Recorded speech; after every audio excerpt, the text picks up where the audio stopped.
जो मैं सेटल होता हूँ, कुछ ना कुछ नया करना चाहता हूँ। तो फिर उस समय क्या हुआ कि मैं सेटल था, सब कुछ बढ़िया चल रहा था और मैं डिपार्टमेंट का हेड बन चुका था। एक नई कंपनी वहाँ पे आई साउथ इंडिया की, ब्रिलियंट ट्यूटोरियल का नाम आपने सुना होगा। मैं नाम इसलिए मेंशन कर रहा हूँ कि उस कोचिंग का मैंने भी मटेरियल पढ़ा था, ठीक है, जब मैं आईटी की तैयारी कर रहा था। तो एक सपना होता है कि जिसका मटेरियल आप पढ़ रहे हो उसके मटेरियल को बनाने का आपको मौका मिलेगा। तो मैंने हाँ कर दिया और ब्रिलियंट ट्यूटोरियल के नॉर्थ इंडिया ऑपरेशन का जो सबसे पहला टीचर था फिजिक्स में ज्वाइन करने वाला, वो मैं था as a head of department.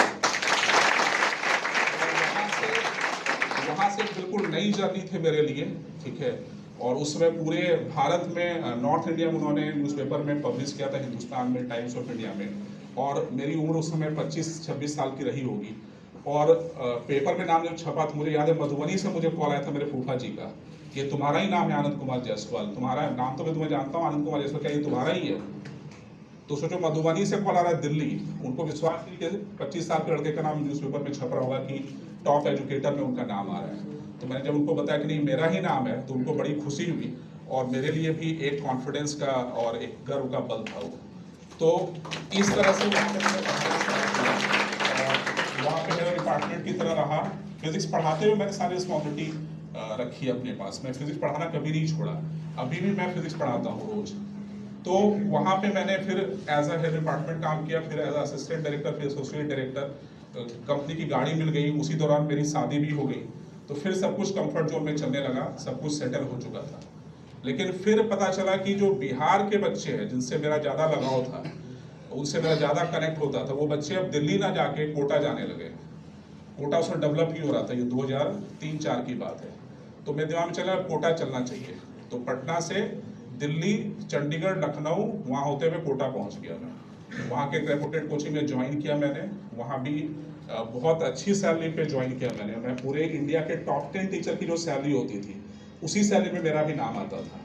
तो बहुत हैंडसम सैलरी थी मेरी, वहाँ पे पढ़ाना स्टार्ट किया। और कोटा में जाने के पहले भी मैं वेल प्रिपेयर्ड था।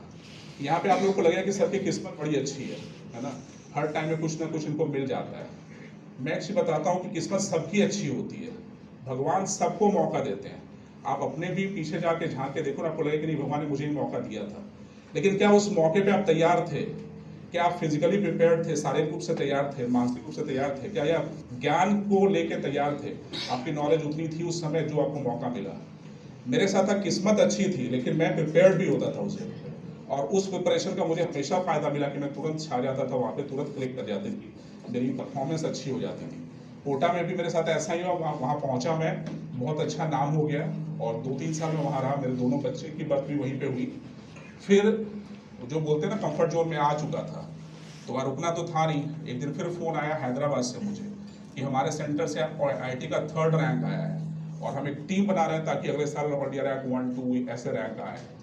तो हैदराबाद से जब कॉल आया मुझे, तो फिर मैं वहाँ पहुँच गया। और हैदराबाद जब मैं पहुँचा कोटा से, तो मैंने बच्चों को फिर पढ़ाया। मैं यहाँ पे एक चीज़ बताना चाहूँगा, एक बहुत बड़ी मिथ्या है कि बिहार के टीचर की वैल्यू नहीं है, बिहार के लोगों की वैल्यू नहीं है। मैं जहाँ भी रहा, दिल्ली रहा हूँ, लखनऊ रहा हूँ, कोटा रहा हूँ, चंडीगढ़ रहा हूँ, हैदराबाद रहा हूँ, मुझे तो बहुत सम्मान मिला है। और मैं एक्चुअली आपको बताता हूँ, जब मैं हैदराबाद में पहली बार क्लास में गया था, मैंने बताया कि मैं फिजिक्स पढ़ाऊँगा, मैं बिहार से हूँ, तो लोगों के आंखों में चमक थी। ठीक है, 2-3 मिनट में खत्म करता हूँ, ठीक है, सॉरी। स्टार्ट किया तो मैं बताया था बच्चों के आप जो कोई मैंने बताया कि मैं फिजिक्स पढ़ाऊंगा और मैं बिहार से हूँ, तो बच्चों की आंखों में चमक मैंने देखी थी। और चमक इस बात की थी कि अगर बिहार का टीचर है तो अच्छा ही होगा, अच्छा ही फिजिक्स पढ़ाएगा। ये सच बात। इसके पीछे सिर्फ मेरा हाथ नहीं है, बिहार के जो पुराने टीचर ऑथर रहे, मैंने देखा जब क्लास में घुसा तो बच्चों के हाथों में एससी वर्मा था, बच्चों के हाथों में हैदराबाद की बात कर रहा हूँ, केसी सिन्हा की किताब पढ़ी थी। तो जब बिहार का टीचर घुसेगा अंदर तो अच्छा ही पढ़ाएगा, ये उनके आंखों में चमक भी थी। तो ये चीज मैं वहाँ पे रहने के बाद मैंने ऑल इंडिया रैंक 1 पढ़ाया, 2 पढ़ाया, 8 पढ़ाया फर्स्ट बैच से, AIEEE का रैंक 1 पढ़ाया, रैंक 4 पढ़ा, जो मैंने बात की ना कि वो कैलिफोर्निया का स्टूडेंट पढ़ा है, वहीं पे पढ़ा था 8th रैंक, सबरीश निखिल उसका नाम था। तो ये जर्नी मेरी रही वहाँ पे। और एज अ टीचर वो मेरे सबसे सेटिस्फाइंग मोमेंट भी था कि मैं वहाँ पढ़ा रहा हूँ जहाँ पर कि जहाँ से बच्चे ऑल रैंक 1, 2 सब मेरे ही बैच से आ रहे हैं, यानी रैंक 1, 2, 3, 4, 8 मैंने पढ़ाया वहाँ पे, और वो मेरे लिए बिगेस्ट अचीवमेंट था। सर की क्लास ऐसे ही चलती है सर, बेसिकली हमारे पास लिमिटेड टाइम। आप कट कर देना, लेकिन मेन बात बताया ही नहीं मैंने। स्टोरी पता नहीं होगी मेरे बारे में। तो लाइफ में पहली बार मैं अपनी स्टोरी शेयर कर रहा हूँ, इसलिए एक्साइटेड हो गया। ठीक है, काफी बढ़िया लग रहा है सर आपका। अब देखो, फिर से मैं हैदराबाद में था, कंफर्ट जोन में था, सब कुछ सेटल था, मेरी सैलरी बहुत अच्छी थी, मतलब उस समय की सैलरी जो हुआ करती थी उससे काफ़ी अच्छी हुआ करती थी, जो सॉफ्टवेयर प्रोफेशनल और मर्चेंट नेवी को मिला करती थी वैसी सैलरी मुझे मिला करती थी।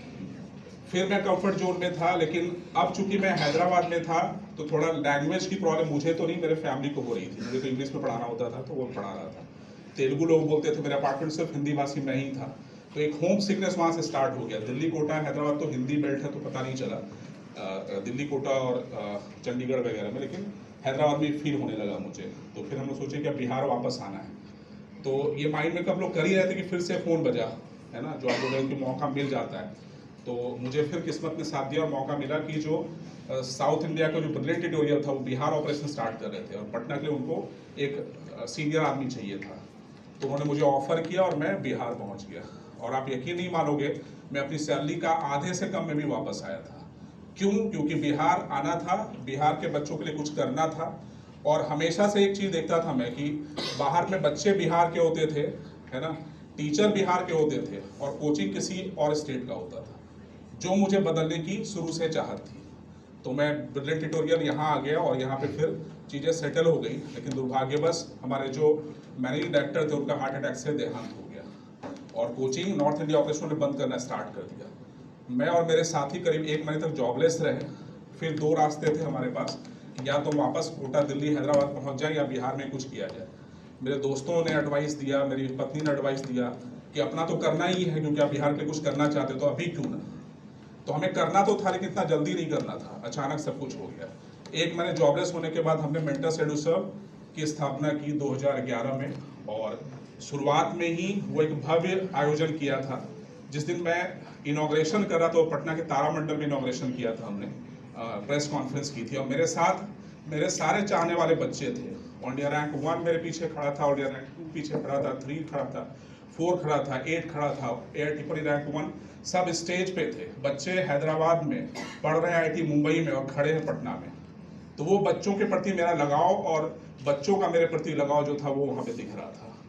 तो वो एक बहुत बड़ी न्यूज़ बनी पूरे बिहार के लिए कि ऑल इंडिया रैंक 1 के गुरु यहाँ पे आके पढ़ा रहे हैं, और वो उसके सामने भी खड़ा है। हमने फिर खूब सारे सेमिनार किए, दरभंगा में, मधुबनी में, हर जगह सेमिनार किया, और हर सेमिनार में ऑल इंडिया रैंक 1 खड़ा रहता था, दोनों, AITREE वाला भी और IIT वाला भी। हर सैटरडे को, संडे को मुंबई से आते थे पटना, और उसका सेमिनार करते थे, फिर वापस जाते थे। वो एक लगाव ही था हम लोगों का आपस में, जो ये मेरी मदद कर रहे थे, या एक मजा उनको भी आ रहा था। तो ये चलता रहा। फर्स्ट ईयर में भी हमारे पास 1800 बच्चे हुए, और काफ़ी अच्छा रिजल्ट मिला, 83 बच्चों का सिलेक्शन हुआ, और वहाँ से एक रिकॉर्ड कायम होना स्टार्ट हुआ, और फिर साल दर साल बच्चे बढ़ते गए, और 2019 तक में ये बच्चे बढ़ के करीब 10,000 बच्चे क्लासरूम प्रोग्राम में पढ़ा रहे थे। नए एडमिशन को 5,000 कैरी फॉरवर्ड होते थे, 15,000 बच्चे, और टेस्टरीज और अदर कोर्स को मिला दें तो बिहार का एक ब्रांड 2019 में 20,000 बच्चों को पढ़ा रहा था, और वो बिहार, झारखंड और वेस्टर्न यूपी के बच्चे उसमें हुआ करते थे।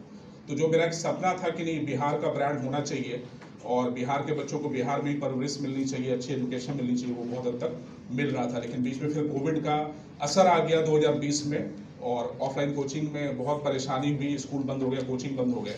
लेकिन मैंने वहाँ पे हिम्मत नहीं हारी, और लोगों ने बहुत एडवाइस किया, यूट्यूब पे पढ़ा लो, जूम पे पढ़ा लो, लेकिन मैंने ऐसा नहीं किया। एक मैंने खूब मेहनत करी, 18 घंटे में काम किया करता था, और जो मेरी टीम थी उन्होंने बहुत मेहनत की, और हमने अप्रैल 2020 में, मार्च में लॉकडाउन लगा था, 1 महीने में हमने अपना मोबाइल ऐप लॉन्च कर दिया with the name of me digital. और उसमें सिर्फ पढ़ाई नहीं होती थी, उसमें स्टडी मटेरियल मिलता था, टेस्ट सीरीज मिलता था, डाउट मिलता, सब कुछ मिलना स्टार्ट हो गया।